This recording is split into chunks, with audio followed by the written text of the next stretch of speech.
In this slide, we're going to combine the idea of finding the equation of a line between 2 points with the idea of a demand function. So the question before us is as follows. At a price of $500, 50 items can be sold. If we lower the price to $260 due to the monopoly assumption, more items, in this case 80 items, can be sold. What is the linear demand relationship? So notice here we're being told that the demand relationship is linear, which implies we need to find the equation of a line. In this situation, we're actually being given 2 points. Think of this as like an x1 and y1 and an x2, y2.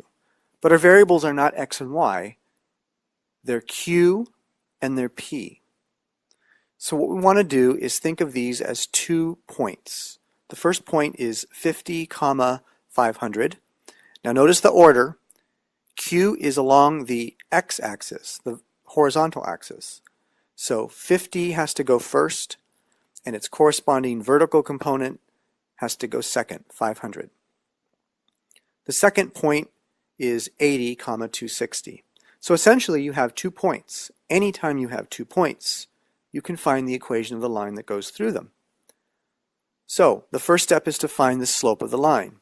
Notice we're basically just doing something like y2 minus y1. In other words, in this case it would be price 2 minus price 1, 500 minus 260. That's divided by the equivalent of x2 minus x1, in this case quantity 2 minus quantity 1, so 50 minus 80. Doesn't matter which one we call x1, y1, x2, y2, the order doesn't matter as long as the subtraction is done in a consistent manner. So when we calculate this slope numerically, we get -8.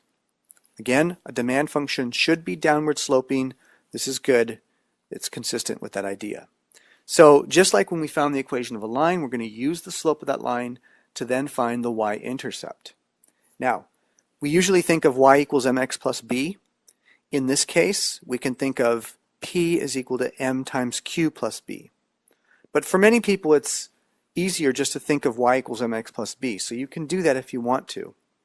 But the process is exactly the same. So what we're doing here then is we're saying, okay, pick one of the points. We're going to pick 50, 500 as an x and a y, or in this case a q and p, that go together. Plug that into your equation and then solve for b. So what I've done here is I've said, okay, 500 is my value of p. That goes with a quantity q. We plug that in. We know the slope is -8 from our previous computation.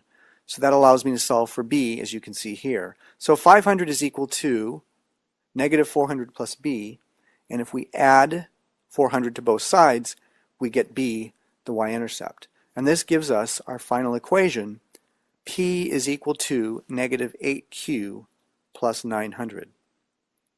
This is what we call our demand function. We can also say d of q is equal to -8q plus 900. Now this is what that particular equation that we just found looks like on a graph. So notice the negative slope. The slope here is -8. And notice the y-intercept on the vertical axis is 900, just as we expect it to be.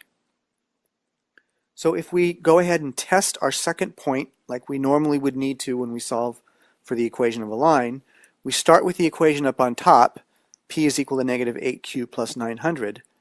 And then we take the second point, the point that we didn't use to create the equation, namely 80, 260.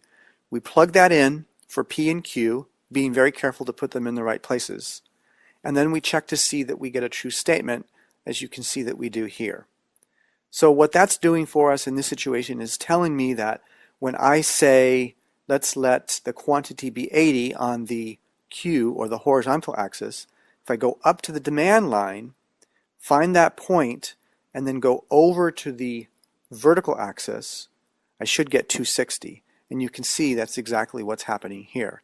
This verifies that the second point, 80, 260, is on that line, and it satisfies the demand equation that we found in the previous slide.